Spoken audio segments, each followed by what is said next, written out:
La vigile matinale provient de l'œuvre de Saïli Guarda, donc méditation quotidienne au féminin.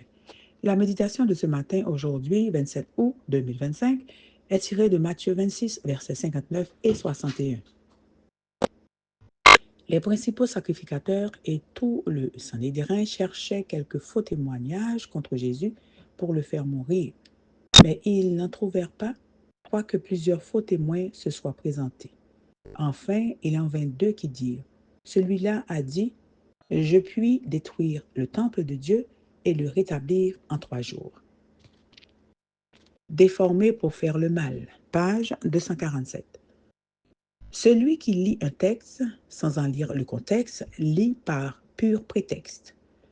Même si j'étais très jeune, lorsque j'ai entendu cette phrase, ces rimes m'ont permis de ne jamais l'oublier. Au fil du temps, la vie m'a permis de comprendre la vérité qu'elle contient.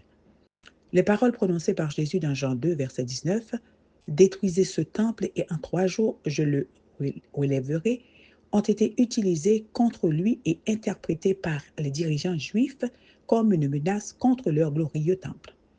Comme ils étaient loin de la vérité, ils ont déformé cette déclaration de Jésus pour l'accuser de blasphème.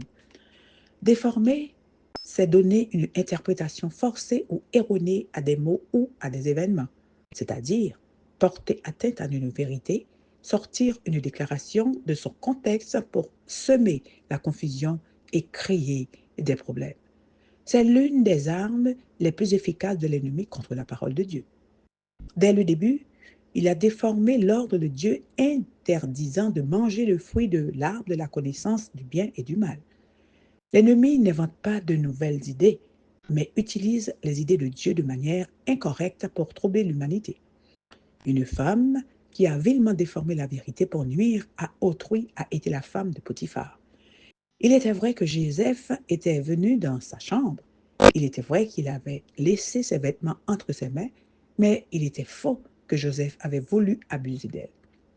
Chers amis, prions Dieu pour que son Saint-Esprit nous guide toujours vers la vérité, pour que nos paroles soient véridiques sans l'ombre d'une déformation et pour que nous comprenions chaque mot des Écritures dans le sens où il a été écrit.